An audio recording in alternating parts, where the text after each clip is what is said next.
Hello, welcome back to the channel. Today we've got a very interesting one for you. A high-ranking police official is now at the center of major controversy, and what's coming out is honestly raising more questions than answers. Please make sure you listen until the end so you can check out the sources and try verify this for yourself. Also, don't forget to subscribe to the channel. You'll want to stay updated on these kinds of developments as they unfold. Now, imagine this: you've spent years trying to build your career the right way, pushing through the system, working from the bottom.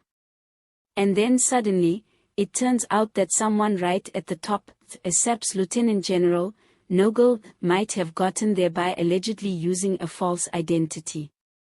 That's what's currently rocking SAPS and the Department of Home Affairs.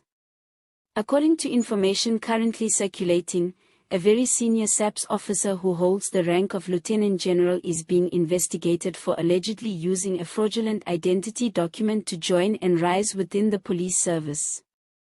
The officer in question was allegedly born outside of South Africa and somehow managed to acquire South African identity documents using the name and details of someone else, possibly someone who passed away years ago.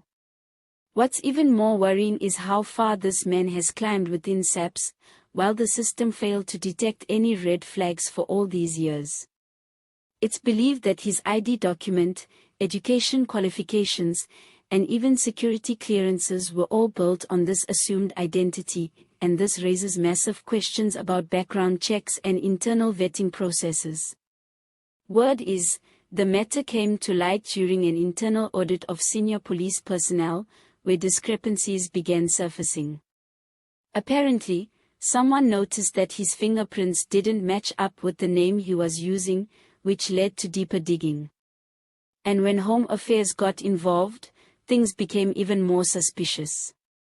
They reportedly confirmed that the ID number he had been using all these years is linked to a deceased South African citizen. At this point, investigations are still ongoing. The officer hasn't yet been named officially, but sources within SAPS have confirmed that disciplinary steps are being considered. There's also talk that the Hawks and Home Affairs Counter-Corruption Unit are involved now.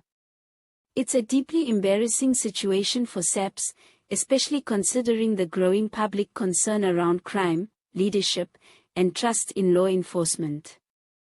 It also opens the door to further questions: how many others could have slipped through the system in the same way?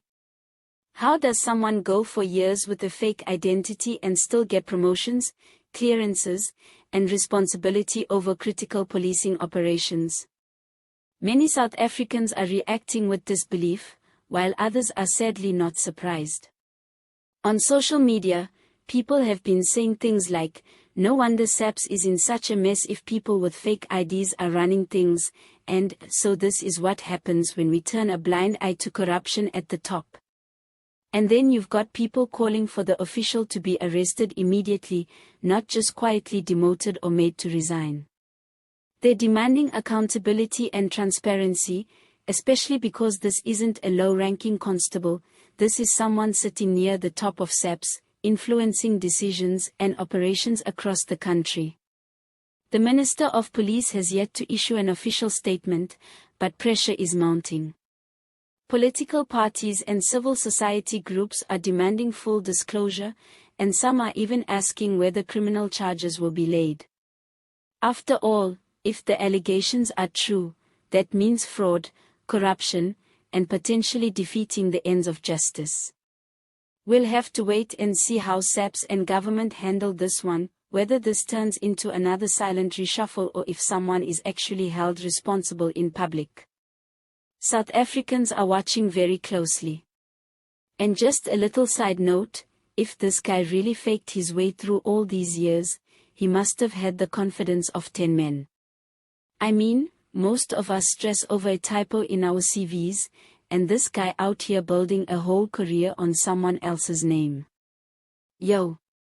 Anyway, all the images used in this video are for illustration purposes only. Please remember, nothing is confirmed until the investigations are complete, and you can check out sources like Sunday Times, City Press, and the South African to try and verify everything for yourself. No links though, we don't do that here. Before we go, don't forget to like and subscribe if you haven't already. We'll be bringing more updates on this and other stories that matter to you. And remember, lying on your CV might get you in the door, but lying about your identity, that one can land you in a prison cell. Stay sharp, Mzansi.